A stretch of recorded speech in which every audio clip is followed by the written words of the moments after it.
हम तो आए थे बस एक रूटीन चेकअप के लिए, पर सीएमसी की इस रिपोर्ट ने सब बदल दिया। पापा को क्या हुआ, डॉक्टर ने क्या कहा और अब क्या करना पड़ेगा, सब पता चलेगा इस वीडियो में। डॉक्टर ने कहा एंजियोग्राफी करनी पड़ेगी। टीएमटी यानी कि ट्रेडमिल टेस्ट से लग रहा है ब्लॉकेज है और अब सब कुछ उसी टेस्ट पे डिपेंड करेगा। ट्रेडमिल टेस्ट में क्या होता है, इसमें पेशेंट को ट्रेडमिल पे चलाया जाता है और साथ ही उसके चेस्ट पे छोटी छोटी वायर्स, इलेक्ट्रोड्स लगाए जाते हैं। जब पेशेंट चलता है या हल्का दौड़ता है, उसके हार्ट का डाटा रिकॉर्ड होता है, जैसे हार्ट बीट, बीपी और ईसीजी। डॉक्टर देखते हैं कि एक्सरसाइज के टाइम दिल नॉर्मल काम कर रहा है या कोई दिक्कत आ रही है। यह टेस्ट उन लोगों के लिए होता है जिनके हार्ट में ब्लॉकेज का डाउट हो या जिनको पहले से हार्ट इश्यूज़ हैं।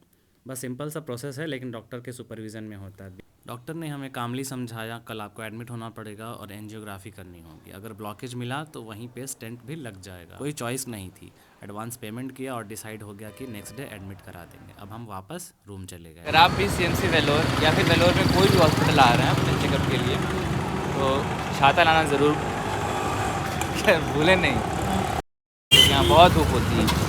अगला दिन सुबह सुबह हम निकले सीएमसी के लिए। बारिश हो रही थी, लेकिन हम सब के दिमाग में एक ही सवाल था, सच में ब्लॉकेज है क्या? पापा को तो कभी कोई चेस्ट पेन नहीं हुआ, ना सांस चढ़ती थी, ना थकान होती थी, जो यूजुअली होता है हार्ट ब्लॉकेज में। सीने में दर्द, सांस फूलना, जल्दी थक जाना या लेफ्ट हैंड में दर्द, उनमें से कुछ भी नहीं था। तो हम यही सोच रहे थे कि क्या ये सब टेस्ट गलत तो नहीं, लेकिन सवालों के जवाब मिलते हैं हॉस्पिटल के अंदर, बस में नहीं। फिर हम पहुंचते हैं कार्डियोलॉजी वार्ड और नर्स हमें कपड़े ला के देती है। पापा चेंज करते हैं।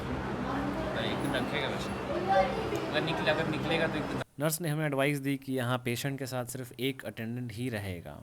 खाना हमने हॉस्पिटल से ही लिया था, 400 रुपये का पैकेज था। आप चाहो तो खाना बाहर से भी ला के खिला सकते हो, कोई इशू नहीं होगी। पापा ने 2 बाइट खाया और बोला खाने में टेस्ट नहीं है। मैंने बोला ये हॉस्पिटल का खाना है, सिर्फ पेट भरता है, दिल नहीं भरता। पापा ने अपना खाना फिर चुपचाप खा लिया, लेकिन उनके पास के ही बेड पे 2-3 पेशेंट और थे और उनकी वाइफ अपने हाथों से खाना खिला रही थी, ऐसे प्यार से जैसे माँ अपने बच्चे को खिलाती है। उस वक्त एक बात समझ आई, ज़िंदगी में कितना भी स्ट्रॉन्ग क्यों ना बन लो, एक वक्त ऐसा आता है जब अपनों की ज़रूरत सबसे ज़्यादा होती है। ना कोई डॉक्टर, ना मेडिसिन, बस एक अपना जो हाथ पकड़ के बोले मैं हूँ ना। बारिश रुकने का नाम ले रही थी और आज कोई प्रोसीजर होना नहीं था। आज पापा को सिर्फ रेस्ट करना था। लेकिन हमारे दिमाग में सिर्फ एक बात चल रही थी, कल पापा की एंजियोग्राफी है, पता नहीं क्या होगा। बारिश ने तो आज सच में परेशान कर दिया है, एकदम 1 मिनट भी बारिश नहीं रुक रही है। कैंटीन पहुंचने के बाद हमने टोकन लिया और फिर लाइन में लग गए। आज उतनी भीड़ नहीं थी कैंटीन में, क्योंकि शायद बारिश की वजह से कैंटीन भी खाली था। देखने में कितना टेम्पटिंग लगता है, खाने में उतना ही खराब लगता है। नहीं, खाने में ख़राब नहीं लगता है, लेकिन मतलब जितना टेम्पटिंग लगता है उतना है नहीं। देखो बाहर का खाना लोगों को ऐसे भी कम अच्छा लगेगा। यही लोग जब यहाँ से बाहर जाएगा तो उन लोगों को भी नहीं अच्छा लगेगा। ये बात है, ऐसा नहीं है नॉर्थ का खाना सबको अच्छा लगेगा, नहीं इधर का खाना क्योंकि ये तुम डिसाइड करेगा सबको अच्छा लगता है। पता तो चलता है ना खा के। आधा से ज़्यादा आइटम का नाम नहीं समझ में आता। जैसे देखो ये तो ठीक है, छाछ हो गया, क्या है? तो हम लोग तो मट्ठा बोलेंगे इसको। ये दाल हो गया, ये नहीं समझ आ रहा। भुजिया, सब्जी, ये सब्ज़ी है, लेकिन ये एग्जैक्ट किसका है ये भी नहीं समझ में आ रहा। और ये क्या है ये भी नहीं समझ में आ रहा। ये क्या है? दाल का पानी। दाल का पानी। सीएमसी के हर फ्लोर में छोटे छोटे कैफ़े हैं जहां आपको स्नैक्स आइटम्स मिल जाते हैं। तो मैंने पापा के लिए वहीं से चाय लिया। रात हो चुकी थी, नर्स ने कुछ दवाएं लाने को कहा और घड़ी में 10 बज गए थे।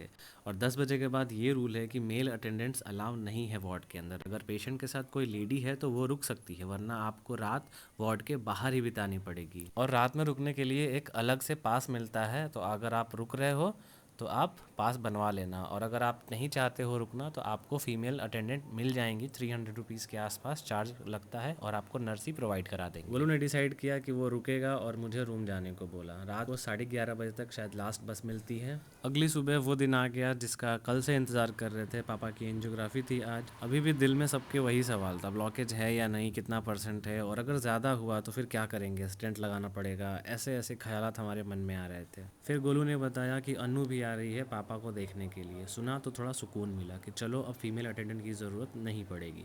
और सबसे बड़ी बात, अपना कोई रहेगा पास तो पेशेंट का भी कॉन्फिडेंस बना रहेगा। ऐसे टाइम पे हॉस्पिटल के वार्ड में सिर्फ दवाएं नहीं, अपने लोग भी एक थेरेपी की तरह होते हैं। और फिर मैं अनु को ले गया कैंटीन उसे कुछ खिलाने के लिए, लेकिन उसने कहा कि मैं साउथ इंडियन खाना नहीं खाने वाली। मैं साउथ में ही रहती हूँ और मैं बहुत साउथ इंडियन खाती हूँ और मेरा मन भर चुका है। पापा की एंजियोग्राफी हो चुकी थी और डॉक्टर ने हमें बुलाया और अपनी स्क्रीन पे हमें दिखाया पापा के हार्ट का मैप, जिसमें साफ नज़र आ रहा था कि ब्लॉकेज है। डॉक्टर ने फिर कामली बोला कि स्टेंट लगाने पड़ेंगे या फिर बाईपास सर्जरी। इसके बाद हमारे दिमाग में बस यही चल रहा था, ब्लॉकेज क्या होता है, किस आर्टरी में होता है, क्या स्टेंट बेस्ट होता है या बाईपास, कौन सेफ़ रहेगा, कौन लॉन्ग टर्म बेटर रहेगा। यूट्यूब पे वीडियोस देखे, डॉक्टर के इंटरव्यू सुने, हॉस्पिटल में दूसरे पेशेंट से भी बात की। हर किसी का अलग एक्सपीरियंस था। किसी ने बोला बाईपास में रिस्क कम है, किसी ने बोला स्टेंट ज़्यादा जल्दी रिकवरी देता है। लेकिन एक बात कॉमन थी, सब में डिसीजन पेशेंट और उसकी कंडीशन के हिसाब से होता है। और हमारे पापा, उनका कहना था कि ज़्यादा बड़ा ऑपरेशन नहीं, मुझे स्टेंट लगवा दो। यूट्यूब की वीडियो से बहुत ज़्यादा कुछ क्लियर नहीं समझ आया तो मैंने डॉक्टर मोना को कॉल किया, जो मुझे सारी चीज़ें आसान भाषा में समझाई। इसलिए जान पहचान में डॉक्टर का होना बहुत ज़रूरी है भाई, वो आपको सही एडवाइस ज़रूर देते हैं। हार्ट के अंदर ब्लॉकेज जनरली कोरोनरी आर्टरीज में होता है। ये वो ब्लड वेसल्स होती हैं जो हार्ट को ऑक्सीजन रिच ब्लड सप्लाई करती हैं। जब ये आर्टरीज नैरो या ब्लॉक हो जाती हैं, ज़्यादातर कोलेस्ट्रॉल या प्लैक के बिल्डअप की वजह से, तो हार्ट को ब्लड कम मिलता है और एंजाइना, जिसे चेस्ट पेन या हार्ट अटैक हो सकता है। Common location of blockage in heart are, first is left anterior descending artery. इसे विडो मेकर भी कहा जाता है क्योंकि इसमें ब्लॉकेज सबसे डेंजरस माना जाता है। Second is right coronary artery, ये हार्ट के राइट पोर्शन को ब्लड सप्लाई करती है। The last is left circumflex artery, ये हार्ट के पिछले और लेफ्ट पोर्शन को ब्लड देती है।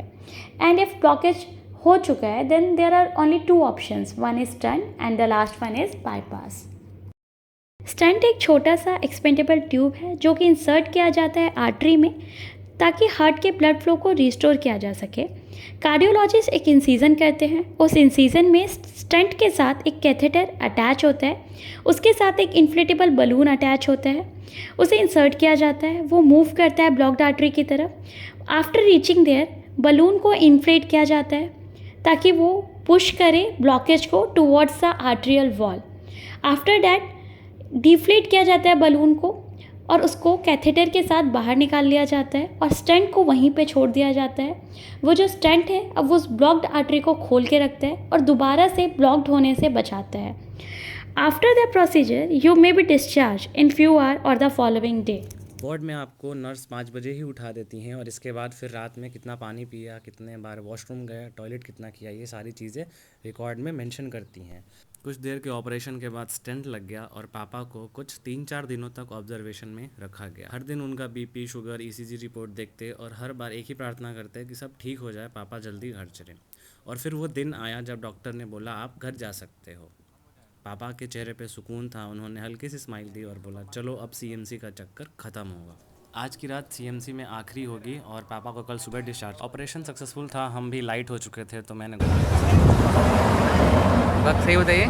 जो मुंह बना रहा है अभी याद आ रहा है। सही में नहीं लिए चाबी? नहीं, कहाँ है चाबी? मजाक मत किसे बता ना। नहीं, चाबी नहीं है मेरे पास। आप देखिए तो चाबी, आप क्या है चाबी? चाबी नहीं है, पैसा है, कार्ड है वो। चाबी नहीं लेके सही में? नहीं, तुमको अभी याद आ रहा चाबी? है लिए आप पक्का? इन्हों से बोला चाबी तो अन्नू के पास ही रह गई और वो शॉक में था। डिस्चार्ज से पहले डॉक्टर से कंसल्ट किया, सारी रिपोर्ट्स चेक कराई, मेडिसिन प्रिस्क्राइब की हुई थी 3 मंथ्स की, वो भी लिया।